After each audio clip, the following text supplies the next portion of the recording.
Hey guys, welcome to NCERT zone. अभी हाल ही में 26 जनवरी यानी कि रिपब्लिक डे के मौके पर अनाउंसमेंट किया गया पद्म अवार्ड्स का, पद्म अवार्ड्स 2021 का, कि किसे किसे इस बार पद्म अवार्ड से सम्मानित किया जाएगा। तो इस वीडियो में हम डिस्कस करेंगे 2021 में किन्हें किन्हें पद्म अवार्ड से सम्मानित किया जाएगा। साथ ही साथ हम डिस्कस करेंगे कि पद्म अवार्ड्स की शुरुआत कैसे हुई, पद्म अवार्ड्स होता क्या है, इसे कब से देना शुरू किया गया, किसे दिया जाता है, क्यों दिया जाता है और किसके द्वारा दिया जाता है। साथ ही साथ 2021 में जिन्हें भी ये पद्म अवार्ड्स मिला है हम उनके बारे में डिस्कस करेंगे। कितने लोगों को पद्म विभूषण मिला है, कितनों को पद्म भूषण मिला है और कितने को पद्मश्री मिला है, इनकी भी हम चर्चा करेंगे।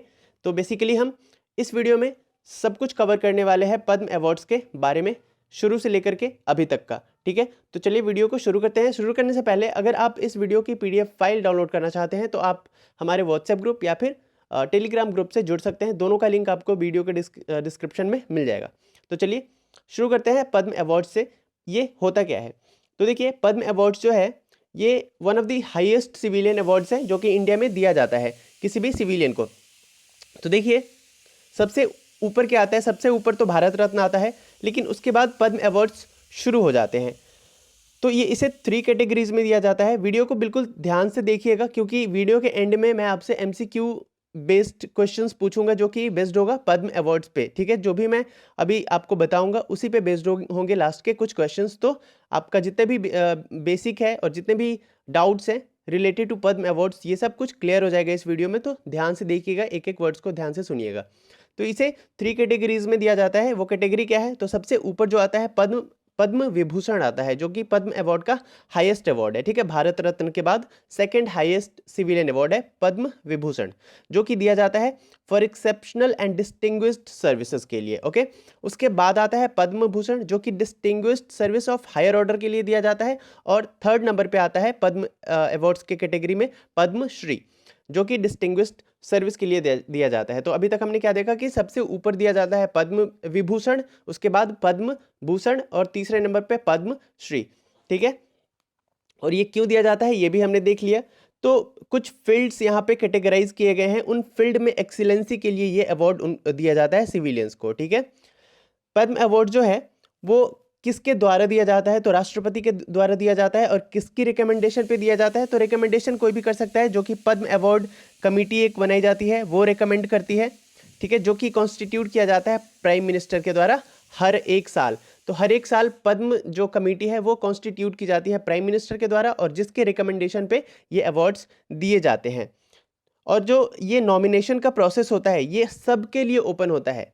इसका मतलब क्या हुआ, the nomination process is open to the public, even self nomination can be made. यानी कि पद्म अवार्ड्स के लिए आप खुद को भी नॉमिनेट कर सकते हो। अगर आपको लगता है कि आप हकदार हो इन पद्म अवार्ड्स के तो आप खुद को नॉमिनेट कर सकते हो। पद्म कमेटी की जो पोर्टल होती है, वेबसाइट होती है, वहाँ पे जाके आप खुद को नॉमिनेट कर सकते हो, फॉर्म फिल कर सकते हो, या फिर आप किसी के द्वारा रेकमेंड भी किए जा सकते हो। ठीक है, तो जिस तरीके से एग्जामिनेशन का फॉर्म हम भरते हैं उसी तरीके से इस अवार्ड को पाने के लिए भी फॉर्म भरा जाता है। चलिए आगे बात करते हैं, हिस्ट्री और रिलेवेंसेस का देख लेते हैं। तो देखिए ये जो पद्म कमेटी है इसको कब कॉन्स्टिट्यूट किया गया था, तो सबसे पहले गवर्नमेंट ऑफ इंडिया के द्वारा 2 सिविलियन अवार्ड्स को इंस्टीट्यूट किया गया था, भारत रत्न को और पद्म विभूषण को, जो कि 1954 में सबसे पहली बार किया गया था। तो क्या क्या अवार्ड्स वहाँ पे उस समय अनाउंस किया गया था, भारत रत्न जो कि हाईएस्ट सिविलियन अवार्ड है इंडिया का, और दूसरा कौन सा था, पद्म विभूषण। ठीक है, पद्म विभूषण में 3 कैटेगरी बनाई गई थी। वो कैटेगरी क्या थी, पहला वर्ग, दूसरा वर्ग और तीसरा वर्ग, जो कि अभी क्या बन गया है, अभी बन गया है पद्म विभूषण, पद्म भूषण और पद्मश्री। तो पहले क्या था, पहला वर्ग, दूसरा वर्ग और तीसरा वर्ग। तो इतनी बात आप ध्यान में रखिएगा। these were subsequently renamed as Padma Vibhushan, Padma Bhushan and Padma Shri. तो वही पहला वर्ग, दूसरा वर्ग और तीसरा वर्ग आगे चल के क्या बन गया, पद्म विभूषण, पद्म भूषण और पद्मश्री। अच्छा, अब बात करते हैं भारत रत्न की, बात कर लेते हैं। तो भारत रत्न जैसा कि हमें पता है हाईएस्ट सिविलियन अवार्ड है इंडिया का, हमारे कंट्री का हाईएस्ट सिविलियन अवार्ड है भारत रत्न। और जो कि क्यों दिया जाता है, ये दिया जाता है एक्सेप्शनल सर्विस के लिए या एक्सेप्शनल कामों के लिए दिया जाता है किसी भी फील्ड में, जो कि ह्यूमन एंडिवर में हो, यानी कि मानव विकास में या फिर मानव सेवा में हो, ठीक है, उन फील्ड्स में दिया जाता है, भारत रत्न दिया जाता है, एक्सेप्शनल वर्क के लिए दिया जाता है, और ये सबसे हाईएस्ट अवार्ड है इंडिया का। ये पद्म अवार्ड से इसको अलग रखा जाता है, ठीक है।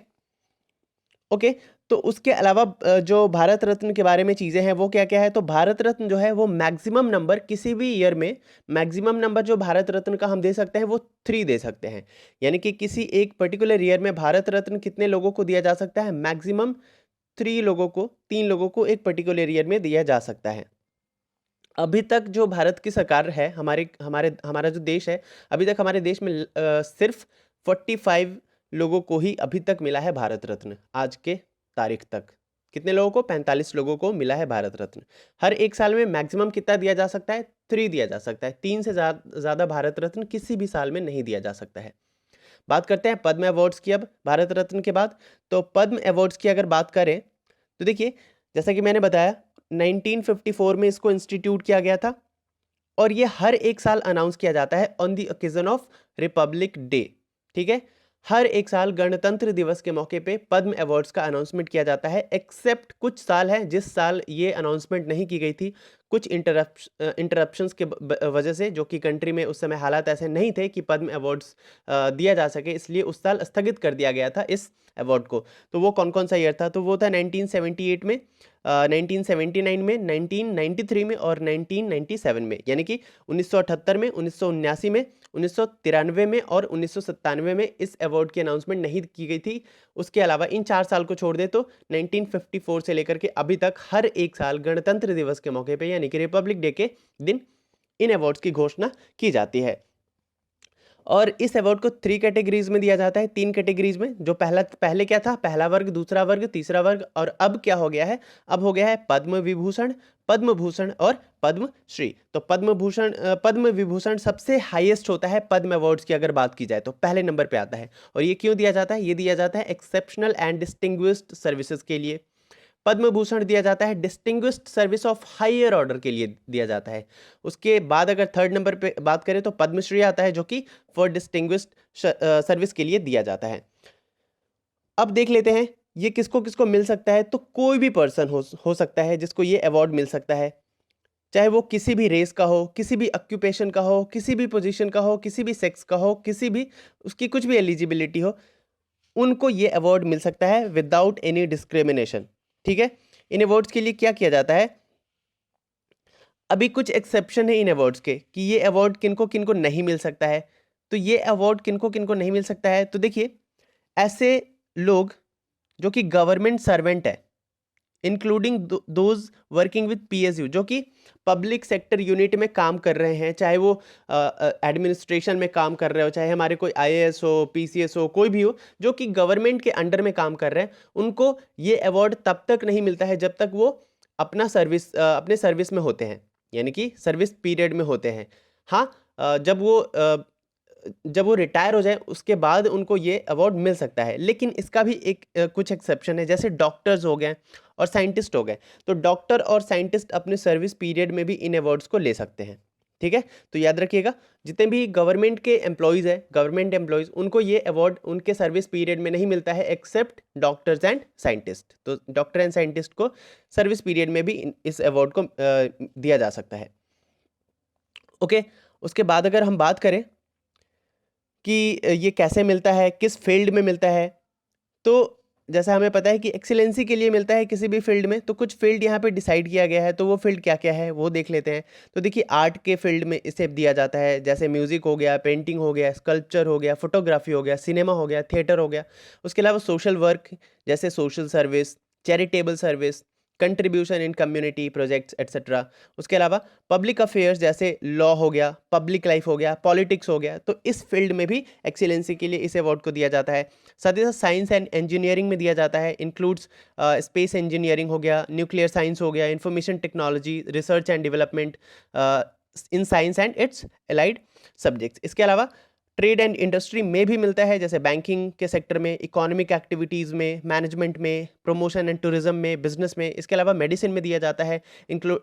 मेडिसिन में क्या क्या इंक्लूडिंग है, जैसे मेडिकल रिसर्च कुछ अच्छा कर लिया, किसी के द्वारा कर लिया गया, उनको दिया जा सकता है।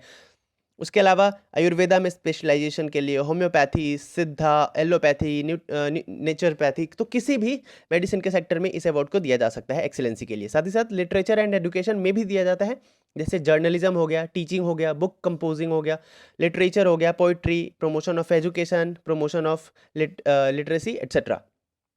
तो ये कुछ फील्ड्स हैं। उसके अलावा सिविल सर्विस में भी दिया जा सकता है, includes distinction, excellence in administration etcetera by government servants. तो जैसे कि मैंने बताया कि सर्विस पीरियड में नहीं दिया जा सकता है, लेकिन आफ्टर रिटायरमेंट मिल सकता है। इसके अलावा स्पोर्ट्स में दिया जाता है और अदर फील्ड्स हैं उनमें भी दिया जाता है। जैसे अदर फील्ड्स की अगर बात करें तो अदर फील्ड्स में आ जाता है Indian culture, protection of human rights, wild life protection, conservation etcetera. अब बात कर लेते हैं इंपॉर्टेंट कुछ फैक्ट्स हैं इससे रिलेटेड उनकी। तो ये अवार्ड जो है नॉर्मली पोस्ट ह्यूमसली नहीं दिया जाता है। मतलब कि मरणोपरांत जो आप सुनते हैं, मरणोपरांत, मरने के बाद ये नहीं दिया जाता है नॉर्मली। लेकिन कुछ केसेस होते हैं जहाँ पे हाईली डिजर्विंग केसेस जो हो जाए कि ये इंसान जिंदा था, लेकिन ऐसा कुछ जिंदा था तो इसको नहीं दिया जा सका, लेकिन ये बहुत डिजर्व करता है इन अवार्ड्स को, तो उनके मरने के बाद भी उन्हें ये अवार्ड से सम्मानित किया जा सकता है। ठीक है, तो उन केसेस में गवर्नमेंट क्या करती है कि पोस्ट ह्यूमसली यानी कि मरणोपरांत भी दे देती है। उसके अलावा हायर कैटेगरी की अगर बात करें तो पद्म अवार्ड्स जो है सिर्फ और सिर्फ 5 साल के लिए, यानी कि कोई इंसान जिंदा था और वो उसके मरे हुए 5 साल हो गए, तो 5 साल के अंदर में ही उसे, मरने के 5 साल के अंदर में ही उसे उस अवार्ड से सम्मानित किया जा सकता है। 5 साल के बाद उसे नहीं दिया जा सकता। लेकिन यहाँ पे भी एक एक्सेप्शन है कि 5 साल मरे हुए हो गए, लेकिन अब सरकार की आंख खुली कि नहीं, ये बहुत डिजर्व करता था इस अवार्ड को, लेकिन हमसे भूल हो गई, हमने उसको जिंदा रहते नहीं दिया, मरने के 5 साल बाद भी नहीं दिया, लेकिन अब 5 साल बाद भी उसको दिया जा सकता है। तो हाईली डिजर्विंग केसेस में गवर्नमेंट ये कंसिडर कर देती है। ठीक है, तो ये 2 चीज़ें आप समझ गए। उसके अलावा ये अवार्ड जो है वो प्रेजेंट किसके द्वारा किया जाता है, तो ये अवार्ड दिया जाता है प्रेसिडेंट के द्वारा, एनुअली दिया जाता है। ठीक है, इन दी मंथ ऑफ मार्च या अप्रैल एवरी ईयर दिया जाता है। जबकि अनाउंसमेंट कब होती है, तो अनाउंसमेंट 26 जनवरी को होती है गणतंत्र दिवस के मौके पर। और दिया किसके द्वारा जाता है, तो प्रेसिडेंट के द्वारा मार्च या अप्रैल में दिया जाता है। कहाँ पे, प्रेसिडेंट जो हमारा राष्ट्रपति भवन है वहाँ पे दिया जाता है। उसके अलावा जो रेसिपिएंट होते हैं उन्हें क्या क्या दिया जाता है, तो एक स्मॉल रेप्लिका दिया जाता है मेडेलियन का, ठीक है, जिसे वो पहन सकते हैं, हाँ, which they can wear during any ceremonial state functions. तो कोई भी सेरेमनी में स्टेट का जो फंक्शन होता है कोई राज्य या सरकार की तरफ से, उसमें वो पहन सकते हैं उस मेडेलियन को। ठीक है, उसके अलावा क्या दिया जाता है, जो भी उनका अमाउंट होता है, ठीक है, उस अवार्ड का, वो उन्हें दिया जाता है। साथ ही साथ जो गैजेट होता है, तो उस गैजेट में, इंडिया का जो गैजेट है, गैजेट ऑफ इंडिया, उसमें उन अवॉर्डीज का नाम भी पब्लिश किया जाता है। ठीक है, तो आगे बात कर लेते हैं, the total number of awards to be given in a year excluding posthumous awards. अब देखिए यहाँ पे एक बात की जा रही है कि एक नंबर ऑफ अवार्ड्स कितना होना चाहिए एक साल में, जो ये पद्म अवार्ड्स होते हैं उनका नंबर ऑफ अवार्ड्स कितना होना चाहिए, तो इससे एक्सक्लूड कर दिया जाता है पोस्ट ह्यूमस अवार्ड को। और ऐसे अवार्ड जो एनआरआई को मिला है, तो देखिए यहाँ पे एक और बात निकल के आई, तो कि ये जो अवार्ड्स है ये सिर्फ और सिर्फ इंडिया के लोगों को ही नहीं दिया जाता है, इंडिया से बाहर के भी लोगों को दिया जा सकता है, किसी और कंट्री के मेंबर को भी दिया जा सकता है ये अवार्ड। तो नंबर ऑफ अवार्ड जो है मैक्सिमम कितना होना चाहिए, उसमें से एक्सक्लूड कर दिया जाता है, मतलब उनको काउंट नहीं किया जा सकता है। ऐसे अवार्ड्स को काउंट नहीं किया जाता है जो कि पोस्ट ह्यूमसली दिया गया है, यानी कि मरणोपरांत दिया गया है, या फिर किसी एनआरआई को दिया गया है, या फॉरेनर्स को दिया गया है, या फिर ओसीआईज को दिया गया है। ठीक है, ओवरसीज कंट्री के इंसान को दिया गया है। तो इन अवार्ड्स को एक्सक्लूड किया जाता है। इस तो एक्सक्लूड करने के बाद जो मैक्सिमम होना चाहिए वो 120 होना चाहिए। 120 से ज़्यादा अवार्ड्स, पद्म अवार्ड्स, यानी कि तीनों कैटेगरी मिला करके 120 से ज़्यादा नहीं होना चाहिए किसी भी साल में। ठीक है, तो आप अगर कहीं पे देखें कि इस साल 140 लोगों को मिला है या 141 लोगों को मिला है, तो इसका मतलब ये है कि उसमें एक्सक्लूड कर दीजिए, उसमें से किसको, एनआरआई को, साथ ही साथ फॉरेनर्स को, ओवरसीज मेंबर्स को, इसके अलावा जो पोस्ट ह्यूमसली अवार्ड दिया गया है उसको एक्सक्लूड करने के बाद मैक्सिमम जो नंबर होना चाहिए इन अवार्ड्स का तीनों मिला करके वो कितना होना चाहिए, 120 होना चाहिए। ओके, उसके अलावा जो है this award does not amount to any title, ये अवार्ड होता है, ये टाइटल नहीं है, इस बात को ध्यान में रखा जाना चाहिए। ये जो पद्म विभूषण है या पद्म भूषण है या फिर पद्मश्री है, ये सब क्या है, ये टाइटल नहीं है, ये अवार्ड है, इसीलिए अपने नाम के प्रीफिक्स में या सफिक्स में ये नहीं लगाया जाता है। ओके, तो इतनी बातें हो गई, कुछ फैक्ट्स थे पद्म अवार्ड से रिलेटेड, वो हमने डिस्कस कर लिया। अब हम बात करते हैं कि हु डिसाइड्स, कौन डिसाइड करता है कि ये किसे दिया जाएगा, किन्हें किन्हें अवार्ड्स दिया जाएगा, पद्म अवार्ड्स दिया जाएगा। तो जितने भी नॉमिनेशंस होते हैं जो कि रिसीव किए जाते हैं पद्म अवार्ड्स के कमिटी के द्वारा, ठीक है, तो ये डिसाइड कौन करेगा, तो उस कमिटी में जो होता है प्राइम मिनिस्टर होते हैं, क्योंकि प्राइम मिनिस्टर ही कंस्टिट्यूट करते हैं इस कमिटी को। उसके अलावा Padma awards committee is headed by cabinet secretary, किसके द्वारा हेड किया जाता है कमिटी को, कॉन्स्टिट्यूट कौन करता है, तो कॉन्स्टिट्यूट प्राइम मिनिस्टर करता है। हेड किसके द्वारा किया जाता है, तो हेड किया जाता है कैबिनेट सेक्रेटरी।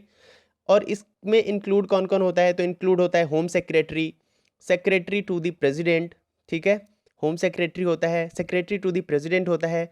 उसके अलावा 4 to 6 मेंबर्स हो सकते हैं, एमिनेंट पर्सन्स हो सकते हैं, जो कि जाने माने हस्ती है वो हो सकते हैं, एमिनेंट पर्सन्स हो सकते हैं। उसके अलावा रिकमेंडेशन कौन दे सकता है, तो रिकमेंडेशन दे सकता है प्राइम मिनिस्टर, ठीक है, and the president of India क्या करेगा, अप्रूव करेगा इसको। बात करते हैं अब लिस्ट ऑफ पद्म अवार्ड्स 2021 की। तो 2021 में किसे किसे दिया गया है पद्म अवार्ड, तो देखिए इस साल 7 लोगों को पद्म विभूषण दिया गया है, 10 लोगों को पद्म भूषण दिया गया है और 102 लोगों को दिया गया है पद्मश्री। तो हम इसमें क्या करेंगे, पद्म विभूषण को और पद्म भूषण को पूरा डिस्कस करेंगे, 7 और 10, क्योंकि ये इंपॉर्टेंट होते हैं, बहुत सारे एग्जाम्स में पूछे जा सकते हैं, क्योंकि इनके जो नंबर्स है वो कम है। लेकिन पद्म श्री जो है वो 102 लोगों को दिया गया है, तो 102 लोगों को डिस्कस करना is not possible in this video, ठीक है, वीडियो बहुत लंबा हो जाएगा। तो मैं आपको एक चीज़ रेकमेंड करूंगा कि आप जिस भी स्टेट का एग्जाम अगर दे रहे हो तो उस स्टेट से रिलेटेड आप पद्मश्री अवॉर्डीज़ को ढूंढ लीजिए। मैं पूरा इसमें मैंने प्रोवाइड कर दिया है, तो पीडीएफ आप डाउनलोड कर लीजिएगा व्हाट्सएप ग्रुप या टेलीग्राम ग्रुप से जोड़ करके। साथ ही साथ आप उनमें से अपने स्टेट का मतलब जिस भी स्टेट का एग्ज़ाम दे रहे हो उस स्टेट के पद्मश्री अवॉर्डीज़ को अलग कर लीजिएगा और उनको याद कर लीजिएगा। तो इतना आप कर सकते हैं, ठीक है। बाकी जो इंडिया लेवल पे एग्जाम्स हो रहे हैं नेशनल लेवल पे, उसमें पद्मश्री अवार्ड्स बहुत ना के बराबर पूछा जाएगा। आपको पद्म विभूषण और पद्म भूषण से क्वेश्चंस आएंगे क्योंकि इनके नंबर्स कम होते हैं। ओके, तो चलिए बात करते हैं पद्म विभूषण की। तो सबसे पहले अगर बात करें तो श्री शिंजो आबे को मिला है। शिंजो आबे कौन है, ये प्राइम मिनिस्टर थे, अभी है नहीं, जापान के प्राइम मिनिस्टर थे, ठीक है, एक्स प्राइम मिनिस्टर। इनको मिला है पब्लिक अफेयर्स के मामले में, क्योंकि दिया जा सकता है ना पॉलिटिक्स के मामले में, तो इसलिए शिंजो अबे को मिला है। साथ ही साथ एसपी बालासुब्रमण्यम को मिला है, प्लेबैक सिंगर्स थे, हम सबको याद है प्लेबैक सिंगर थे, और कोरोना की वजह से इनकी मृत्यु हो गई इस साल अनफॉर्चुनेटली। तो इनको दिया गया है आर्ट के फील्ड में। ये म्यूजिशियन थे, इन्होंने बहुत सारे फिल्मों में डबिंग भी की थी, एक्टिंग भी की थी, म्यूजिक कंपोज भी किया था। तो बहुत ही महत्वपूर्ण इनका हम कह सकते हैं कि कंट्रीब्यूशन था in the field of art. इसके अलावा डॉक्टर बेले मोनप्पा हेगड़े को मिला है मेडिसिन के सेक्टर में, ये कर्नाटका के थे, और ये एसपी बालासुब्रमण्यम कहाँ के थे, तमिलनाडु के थे। श्री नरेंद्र सिंह कपानी को मिला है पोस्ट ह्यूमस मिला है, याद रखिएगा कि मरणोपरांत मिला है किसे, श्री नरेंद्र सिंह कपानी को। ये साइंस एंड इंजीनियरिंग के सेक्टर में मिला है, यूनाइटेड स्टेट्स ऑफ अमेरिका के ये रहने वाले थे, इंडियन मूल के थे। मौलाना मौलाना वाहिदुद्दीन खान, इनको स्पिरिचुअलिज्म के सेक्टर में मिला है और ये दिल्ली के रहने वाले थे, मतलब हैं। इसके अलावा श्री बी लाल को मिला है किस सेक्टर में, बी लाल को मिला है आर्कियोलॉजी के सेक्टर में, ये दिल्ली के रहने वाले हैं। इसके अलावा श्री सुदर्शन साहू को मिला है आर्ट के सेक्टर में, ये उड़ीसा के रहने वाले हैं, ठीक है। तो ये 7 लोगों को मिला पद्म विभूषण। अब बात कर लेते हैं पद्म भूषण की। तो पद्म भूषण किनको किनको मिला है, टोटल 10 लोगों को मिला है। सबसे पहले बात करते हैं MS कृष्णा नायर, संत कुमारी चित्रा, इनको आर्ट के सेक्टर में मिला है और ये केरला की रहने वाली हैं। श्री तरुण गोगोई, ये पोस्ट ह्यूमसली इनको मिला है, ठीक है, ये कांग्रेस के लीडर थे और इन्हें पब्लिक अफेयर्स के मामले में मिला है, असम के ये रहने वाले थे। श्री चंद्रशेखर कंभारा, इनको मिला है लिटरेचर एंड एजुकेशन के सेक्टर में और ये कर्नाटका के रहने वाले हैं। मिस सुमित्रा महाजन को मिला है पब्लिक अफेयर्स के मामले में, मध्य प्रदेश की ये रहने वाली हैं। श्री नृपेंद्र मिश्रा को मिला है सिविल सर्विस में, ये उत्तर प्रदेश के रहने वाले हैं। उसके अलावा श्री राम विलास पासवान, जो कि इनकी हाल ही में मृत्यु हो गई है, पब्लिक अफेयर्स के मामले में इनको मिला है, बिहार के रहने वाले थे। श्री केशुभाई पटेल, इनको भी पोस्ट ह्यूमसली मिला है, जो कि गुजरात के ये लीडर थे और पब्लिक अफेयर्स के मामले में इन्हें मिला है। श्री काल्बे सादिक, इनको भी पोस्ट ह्यूमसली मिला है मरणोपरांत, और ये स्पिरिचुअलिज्म के सेक्टर में मिला है, उत्तर प्रदेश के ये रहने वाले थे। श्री रजनीकांत देवदास श्रॉफ, इनको मिला है ट्रेड एंड इंडस्ट्री के सेक्टर में, और ये महाराष्ट्र के रहने वाले हैं। श्री तरलोचन सिंह, तरलोचन या त्रिलोचन, जो भी नाम है इनका, ये पब्लिक अफेयर्स के मामले में इनको मिला है और ये हरियाणा के रहने वाले थे। तो अभी तक हमने देख लिया, पद्म विभूषण 7 लोगों को मिला और पद्म भूषण 10 लोगों को मिला। ये बहुत इंपॉर्टेंट है, इनको आप याद कर लीजिएगा, ये किसी भी एग्जाम्स में आपको पूछा जा सकता है। अगर बात करें पद्मश्री की, तो पद्मश्री 102 लोगों को मिला है, और जैसा मैंने बताया, जिस भी स्टेट का एग्जाम आप देने जा रहे हैं उस स्टेट के पद्मश्री अवॉर्डीज को आप अलग कर लीजिएगा और उनको याद कर लीजिएगा। बाकी 102 याद करना इज़ वेरी डिफिकल्ट, तो आप इतना मत करिएगा। चलिए, इसको मैं बताऊंगा भी नहीं, बस लिस्ट मैंने प्रोवाइड करा दिया है, ये आप डाउनलोड कर सकते हैं एंड खुद से देख सकते हैं, ठीक है। इनमें कुछ कुछ चीज़ें हैं जो कि इंपॉर्टेंट हो सकती है, जैसे कि किसी फॉरेनर को मिल गया पद्मश्री, उनको याद रख लीजिएगा। तो पद्मश्री किस किस फॉरेनर को मिला है वो हम देख लेते हैं। तो यहाँ पे एक बांग्लादेश के निवासी को मिला है और एक और फॉरेनर को मिला था, तो वो हम देख लेते हैं, बाकी हम डिस्कस नहीं करेंगे पूरा का पूरा इसको। 102 है, बहुत टाइम लग जाएगा। तो देखिए यहाँ पे जैसा कि आप देख पा रहे हैं, कर्नल कुजाकी सज्जाद अली जाहिर है, इनको पब्लिक अफेयर्स के मामले में पद्मश्री मिला है और ये बांग्लादेश के रहने वाले हैं। तो ये एक इंपॉर्टेंट आपके लिए क्वेश्चन हो सकता है पद्मश्री से, तो इसको याद रख लीजिएगा। साथ ही साथ एक दो और है, उसको भी मैं आपको बता देता हूँ। तो बस एक ही है, एक और था मेरे ख्याल से, लेकिन वो मिल नहीं रहा। हाँ, स्पेन के, यहाँ पे देखिए फादर वेल्स, इनको पोस्ट ह्यूमसली मिला है। फादर वेल्स पोस्ट ह्यूमसली इनको मिला है लिटरेचर एंड एजुकेशन के फील्ड में, और ये स्पेन के रहने वाले। तो स्पेन का एक निवासी है, उसको मिला है पद्मश्री, और साथ ही साथ एक बांग्लादेश के रेजिडेंट को मिला है पद्मश्री। तो ये दोनों इंपॉर्टेंट है, इसको रख लीजिएगा याद। चलिए, अब बात कर लेते हैं इसी से रिलेटेड एमसीक्यूज की। तो एमसीक्यूज डिस्कस कर लेते हैं, तो जितने भी आपके डाउट्स हैं वो आपके क्लियर हो जाएंगे। चलिए, सबसे पहला क्वेश्चन है, how many peoples have been awarded Padma Vibhushan in 2021। तो 2021 में कितने लोगों को पद्म विभूषण से सम्मानित किया गया है? तो इसका सही जवाब क्या होगा? एक बार वीडियो को पॉज करिए और अटेम्प्ट कर लीजिए। चलिए, इसका आंसर होगा 7 लोगों को मिला है। नेक्स्ट क्वेश्चन की बात करते हैं। नेक्स्ट क्वेश्चन है, who of the following is not the winner of the Padma Vibhushan award 2021। तो इसमें से कौन है? अच्छा, ये नॉट नहीं है, यहाँ पे क्या होगा? Who is the winner of, ठीक है, who is the winner of Padma Vibhushan award 2021। गलती से गलत टाइप हो गया है, तो यहाँ पे नॉट को आप काट दीजिए। तो यहाँ पे आंसर क्या हो जाएगा? Shinzo Abe is the answer. Shinzo Abe को मिला है पद्म विभूषण। चलिए, बात करते हैं नेक्स्ट क्वेश्चन की, who gives Padma award to the winners. Padma award जो है वो विनर्स को कौन देता है, किसके द्वारा सम्मानित किया जाता है? तो ये सम्मानित किया जाता है प्रेसिडेंट ऑफ इंडिया के द्वारा। नेक्स्ट क्वेश्चन है, विच of the third highest Padma award in India. अभी क्वेश्चन ध्यान से पढ़िएगा, सीधा पद्म विभूषण पे टिक मत कर दीजिएगा। क्वेश्चन है कि थर्ड हाईएस्ट पद्म अवार्ड कौन है? तो थर्ड हाईएस्ट कौन है? वो है पद्म श्री, ठीक है, तीसरी की बात हो रही है, पहले की नहीं। नेक्स्ट क्वेश्चन है, when were Padma awards instituted. सबसे पहले पद्म अवार्ड्स कब इंस्टीट्यूट किया गया था? तो हमें पता है 1954 में पद्म अवार्ड्स को इंस्टीट्यूट किया गया था, along with Bharat Ratna. Which of the following statement is are correct. इनमें से कौन सा करेक्ट है? पहला स्टेटमेंट है, there is maximum of 3 persons who can be awarded Bharat Ratna award in any particular year. कह रहा है कि किसी एक पर्टिकुलर ईयर में भारत रत्न से ज़्यादा 3 लोगों को सम्मानित किया जा सकता है, तो बिल्कुल सही स्टेटमेंट है। दूसरा स्टेटमेंट है, Padma awards committee is constituted by the president of India every year. कह रहा है कि पद्म अवार्ड्स जो कमेटी होती है इसको भारत के राष्ट्रपति के द्वारा कॉन्स्टिट्यूट किया जाता है, तो ये बिल्कुल गलत स्टेटमेंट है। किसके द्वारा कॉन्स्टिट्यूट किया जाता है? प्राइम मिनिस्टर के द्वारा कॉन्स्टिट्यूट किया जाता है, ठीक है। तो यहाँ पे सिर्फ स्टेटमेंट एक करेक्ट है, तो आंसर क्या हो जाएगा? ओनली 1। नेक्स्ट क्वेश्चन है, how many Padma awards are given in 2021 होना चाहिए, 20 यहाँ पे हो गया है, माफ करिएगा 21, ठीक है। 2021 में कितने पद्म अवार्ड्स दिए गए हैं? तो जैसा आपको पता है 7 दिया गया है पद्म विभूषण, 10 दिया गया है पद्म भूषण और 102 दिया गया है पद्म श्री। तो टोटल कितने हो गए? टोटल 119 हो गए, ओके। नेक्स्ट क्वेश्चन है, who were recipient of first Padma Vibhushan award, सबसे पहला पद्म विभूषण अवार्ड किसे दिया गया था?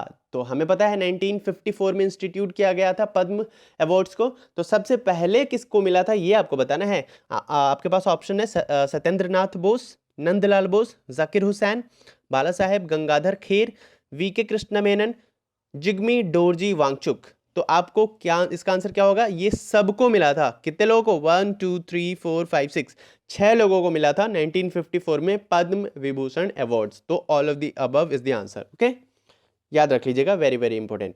नेक्स्ट क्वेश्चन है, अच्छा क्वेश्चन नहीं है, अब क्वेश्चन तो है लेकिन वो इसका आंसर मैं नहीं बताऊंगा, इसका आंसर आपको बताना है। This is the last question for you. तो क्वेश्चन ये है कि the first Bharat Ratna award given to, सबसे पहले भारत रत्न किसे दिया गया था या फिर किन्हें दिया गया था? इसका आंसर आपको कमेंट बॉक्स में बताना है। जितने ज़्यादा इन्फॉर्मेशन आपके पास है आप कमेंट कर सकते हो, ठीक है। तो बस इतना ही था पद्म अवार्ड्स के वीडियो में। शुरू से लेकर के अभी तक का हमने जितनी भी बेसिक चीज़ें हैं और बेसिक क्या ओवरऑल चीज़ें हमने देख ली मोटी मोटी, तो इससे बाहर से आपके एग्जाम में कुछ आएगा नहीं। तो बस thank you very much for watching और लिसनिंग। मिलते हैं नेक्स्ट वीडियो में किसी और टॉपिक के साथ। तब तक के लिए बने रहिए एनसीईआरटी जोन के साथ। अगर आप नए हैं चैनल पे तो सब्सक्राइब कर लीजिए, लाइक करिए वीडियो को, शेयर करिए, और पीडीएफ का तो मैंने बता ही दिया, आप उसे डाउनलोड कर सकते हैं कहाँ से? हमारे टेलीग्राम या फिर व्हाट्सएप ग्रुप से। चलिए मिलते हैं, टेक केयर, बाय बाय।